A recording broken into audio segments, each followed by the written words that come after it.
When I was 19 and a sophomore in college, I had a boyfriend I thought I really loved. Looking back, maybe it was just teenage puppy love infatuation. Not sure, but I guess it's not important. I know I'm very biased and what I want is what's best for my daughter, but I think my feelings are getting in the way of that. I had been with Tom for about 8 months at that point. He was on the baseball team and very popular. But one day I discovered I was pregnant and told Tom. He freaked out and got super pissed. He demanded I get an abortion, said he would not stay with me otherwise. He did offer to pay the full expenses of it though. So I went to the clinic and I couldn't do it. I'm very pro-choice and told myself the logical thing to do would be to have an abortion. But when it came down to it, I just couldn't do it.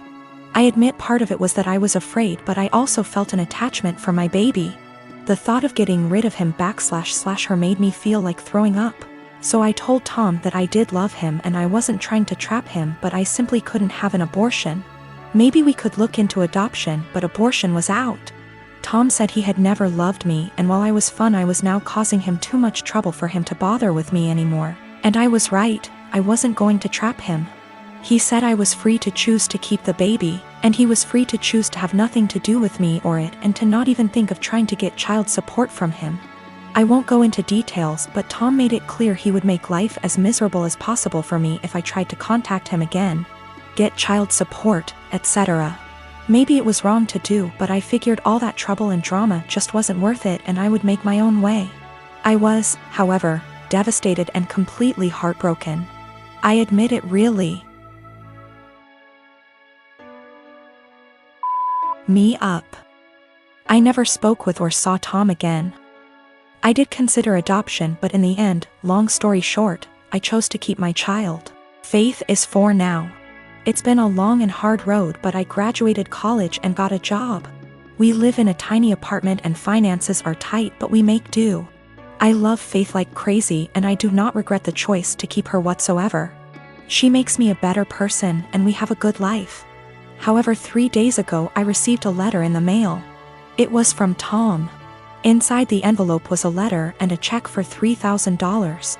This is what the letter said: Vika, I know this is coming out of nowhere and I'm sorry, but I didn't know a better way to do this. I am so sorry for how I acted 5 years ago. I was selfish and a complete fool. I know that doesn't begin to cover it. These past 5 years have really had an effect on me. I got a job at Restraint. I started hanging out with different people. Good people instead of college jocks. I know I ran from my responsibility and I treated you with callous cruelty. I know I can't undo what I did, but I want to make it right. Here is a check for $3,000 for Faith. I know that doesn't begin to cover what her expenditures have been, but I wanted to show I am serious about what I'm about to say. I want to be a part of our daughter's life. I will go as slow as you like. I would very much like to set up regular child support payments as well as pay off whatever back child support I owe you for the past 5 years, including hospital appointments during your pregnancy. I know I don't deserve it, but I want to meet my daughter and be a part of her life in whatever way I can.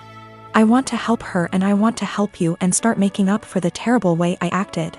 Here is my contact information. I am willing to do what you ask of me. Thank you for your time. Tom. I was blown away. I'm also beyond pissed off. I'm thinking of the pregnancy I had to deal with after getting dumped like that. Exams and papers I had to write. Giving birth to her on my own.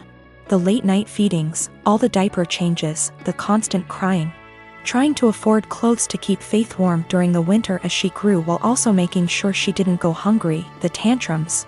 The first steps, first words, the potty training. He wasn't there for any of that, and now he just wants to come waltzing into her life like nothing happened. After doing whatever he felt like now that Faith is out of the unfunny baby years and she's a well-behaved child who can now carry on a conversation, and knows how to use toilet and doesn't wake up every 2 hours. Faith has started asking questions like, where is her daddy? How come she doesn't have a daddy? And I've been doing my best. I've been saying mommy doesn't know where daddy is, true until now. And she doesn't have a father because daddy wasn't ready to be one when she was born. Maybe that's the wrong answer, but I am doing my absolute best. I'm thinking of how Tom hurt me and bailed when life got hard. I can't stand the thought of him doing that to Faith. She's a sweetheart and quite sensitive. She doesn't understand unkindness. She makes friends with everyone and is very innocent. I've done my best to teach her to be a calm, kind, respectful person, and everyone loves her. However, I do know she needs a good male role model in her life, and I do feel guilty for not having one for her. I haven't had a boyfriend or dated since Tom because all my energy and focus has been on graduating college, getting a job, and being a good mother to my daughter. I never really thought about Tom much after Faith was born, but now that I am with this intrusion into our lives, I think I hate and despise him. I want him to just go away. I wanted to not even cash the check and to tell him to take his money and shove it, but my parents and close friends reminded me that that is Faith's money and she is entitled to it, and I agree. At minimum, I want to get some child support going because Faith deserves all the financial assistance and opportunities she can get. However, I know if I get regular child support, Tom will want to be in Faith's life, and frankly, I don't want that. I don't want him to hurt her and bail when life gets hard, because it is when you have a kid. I also feel like he doesn't deserve her. 4-year-olds are a lot more fun than infants. How convenient he suddenly shows up and wants to be a dad when the hardest part is out of the way. But I honestly do want what's best for Faith. I think she deserves to have a good daddy. I just don't think Tom is. I think Faith is better off having no dad than a bad or half-assed one. She deserves the money. But am I right to take the money and not give Tom any access to my daughter? I can't stand the thought of him hurting her. The thought of dropping her off at his house where I don't have access to her makes me want to scream and run away. Am I out of line for taking Tom's money but saying that's as close as he will ever get to her? I am not convinced in the slightest he has changed. I feel like this is guilt money and I want to throw that check in the trash. But it's Faith's money, not mine. Faith and I have a good life, and I feel like Tom is going to ruin that. But is it right to keep Faith from her biological parent when he has sent the money? I hate feeling like I owe her him because of that. P.S. College boyfriend dumped me after I got pregnant and threatened to ruin my life if I tried to talk to or get child support from him. Almost 5 years later, I get a $3,000 check in the mail and a letter apologizing for what he did, and saying he wants to be a dad. I want to tell him to stay the hell away from us, but I want what's best for my child. Tom is listed as the father on the birth certificate. Dan and I have been married for 3 years and 8 months ago welcomed our amazing son into the world. He was very planned and wanted, and motherhood had been transformative for me. I was able to take for 1/2 months maternity leave before going back to work. Without going into too many details, we both work white-collar jobs that require professional attire. A normal workday look for me is a skirt or pair of slacks, a silk blouse, pumps or boots depending on the weather. But always with a heel because I'm 5'0", maybe a blazer if I have a big meeting. Dan wears a suit almost every day. I also style my hair and do some makeup for work every day. This is what I wore before our son was born and what I continue to wear. Dan and I are pretty even in sharing parenting duties. I tend to take mornings because I'm more of a morning person than Dan. A normal morning for me starts early: short workout, shower, get baby up, get ready. Get baby ready and baby off to Dan because the daycare is on Dan's way to work. I'm normally dressed at the tail end of this process, but I keep my robe on over my clothes in case my son wants to give my outfit something to remember him by on our way out the door. For the last month or so, Dan has been more irritable than normal in the morning. There have been side comments if he gets up and I'm drying my hair or getting dressed. Basically, if I'm not 100% focused on my son in the AM. Our son is happy playing and supervised, so I just chalked it up to morning moodiness, but it's been getting worse. Last night, I brought it up in what I thought was a neutral, non-confrontational way. Basically, his answer was this: his mom was 100% a mom after her kids were born. She gained a fair amount of weight after she had kids and never tried to lose it. She wore sweatpants every day and works a job where she wears a uniform, so if she wasn't in her work uniform, she was in sweats and a t-shirt. She never did her hair or makeup. Her entire identity was being a mom, and she shared with me how hard it was to watch her kids start their own lives. Dan thinks I don't care about our son as much as he does since I worked on losing the baby weight and still put effort into my appearance. I feel like keeping this part of my identity actually helps me be a better mother. I love my son, but I'm still me and I still have the things I like to do. Dressing well my identity actually helps me be a better mother. I love my son, but I'm still me and I still have the things I like to do. Dressing well, blowing out my hair and doing my makeup are therapeutic to me. Now that being said, my son is my life, and if I knew that not doing those things but guarantee him a happy, healthy life, I would stop immediately. I told Dan that my son and I have our morning routine and he gets lots of time and attention before I go to the office. Dan said he wasn't looking to fight, but he just wanted me to think about my priorities and my time management. I'm a native French speaker from Canada, but I have a very pronounced Acadian/kayak accent. For those who don't know, it's pretty much a mix of French and English with some local dialect thrown in there. Pretty common in the Maritimes, where I still live. I'm perfectly bilingual in both languages. I started dating my boyfriend, who only speaks English, about 4 years ago and spent a lot of time with his family. They've all been really great, except for one of his aunts. She says she was a French teacher in Anglophone schools for over 40 years up until a year ago and even studied in France. And she insists on only talking to me in French. I agreed at first since I didn't want to be rude to his family, but it's getting super weird. I don't understand how she was able to teach kids English or how she comes up with most of her sentence. Like I have to guess 90% of whatever she says and hope I'm right because it makes absolutely no sense. Example, she said a la citrouille la tarte va bien dans ma bouche, which roughly translates to the pumpkin a pie goes well in my mouth, when she meant this pumpkin pie tastes delicious. She constantly criticizes my accent and tries to correct my pronunciation of certain words, and tells me I need to pick a language. When I accidentally say something in kayak, speaking proper Francais standard is actually getting harder for me since I've been only studying / working in English. So last night during dinner she started going on about how Acadians were uneducated and made no effort to properly learn a language, which is total BS, and obviously weirdly directed at me. For the rest of the night I stopped guessing what she was trying to say to me in French, acting like I didn't understand anything, and started correcting her as well, which was pretty much every single sentence she said.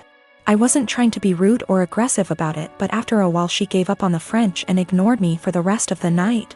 Turns out she was super pissed and told everyone I was trying to embarrass her in front of everyone. Looking back, I think I might have taken it too far by not stopping after 2 to 3 sentences, and I feel bad. My boyfriend said I was being while his mom said she probably deserved it. Forgot to mention that I told her a few years ago that it's hard for me to fully speak proper French as I spoke kayak all my life. Tried to explain Acadian culture, she wasn't having it, surprise, and she stopped for a while but is now doing it again. So I live in a flat with 3 other people, childhood best friend, a guy from my uni course and his cousin. For the most part we get along really well and rarely have disagreements. However, this has been a real point of contention lately. About 6 months ago I began a relationship with a guy I've known for a couple of years. I know it's still a fairly new relationship, but I really like him, he makes me really happy and we're pretty serious about each other. Up until recently, he would come visit me at my flat 3 to 4 times a week. This was mostly due to the fact that I have chronic fatigue and going on proper dates can be really challenging for me. Instead of going out to dinner or a film or whatever, we'd just chill in my room or the living room, watch TV and get takeout or cook together. I didn't really consult anyone about this say. All the other flatmates have their partners over as often if not more so, and he rarely spends the night and usually leaves before 10 p.m. because of his work schedule.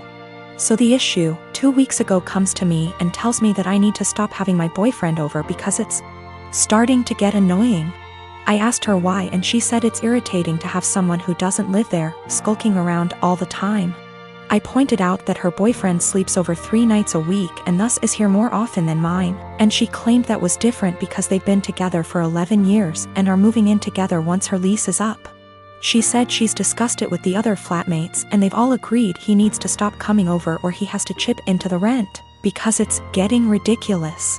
Note, nobody else's partner chips in on the rent. I confirmed with the other 2 that yes, this is an agreement they've made. though my best friend said basically made her agree by threatening to cut off the Wi-Fi and utilities, which are in her name, if she didn't. I asked if this rule applies to everyone, but apparently it's just me. I pointed out that it's unfair and was basically told to deal with it. My potential assholery, I've begun loudly insisting that if my partner isn't allowed to come over, neither is anybody else's. If I answer the door to anyone's partner, I'll send them away. If I come home and someone's partner is there, I'll make a point to mention that I thought we weren't having partners who don't pay rent over anymore. I've asked boyfriend over and over how much rent he's paying and pretend to be affronted and make a fuss when he says he doesn't. Everyone's pretty pissed at me and is telling me I'm being unreasonable. I know I'm being petty, but I think it's unreasonable that there's one rule for me and another for everyone else, and I'm trying to make that point. Am I really the asshole here? Some questions people keep asking. If I knew of something my boyfriend was doing to be annoying / if anyone had told me that he was doing something, I'd have included it. I'm not aware of anything he does, and when I ask why doesn't like him, I just get a shrug and just do. I will also state I'm bi, and she's never had an issue with any female partners I've had. We don't hang out in the living room much. We literally only use it if there's something we want to watch that I can't get on my bedroom TV and there's nobody else in there. We use the kitchen more often than the living room, but honestly even that isn't that often. We eat far too much takeout pizza rip. A lot of people seem confused, so just clearing up who's who in the situation. The one who brought all this up is not my best friend. Not to get too much into a tangent, but basically just over a year ago I was moving out of halls at university and was looking for a new place, so we decided to move in together. At the same time, a dude from my course was looking for a flat share. We couldn't find a 3-bed but found a really nice 4-bed, and he mentioned his cousin was also looking for somewhere to live, so she got on board too. I only met her last year and we don't really know each other very well. By chronic fatigue I mean chronic fatigue syndrome. Sorry, that's apparently so unclear.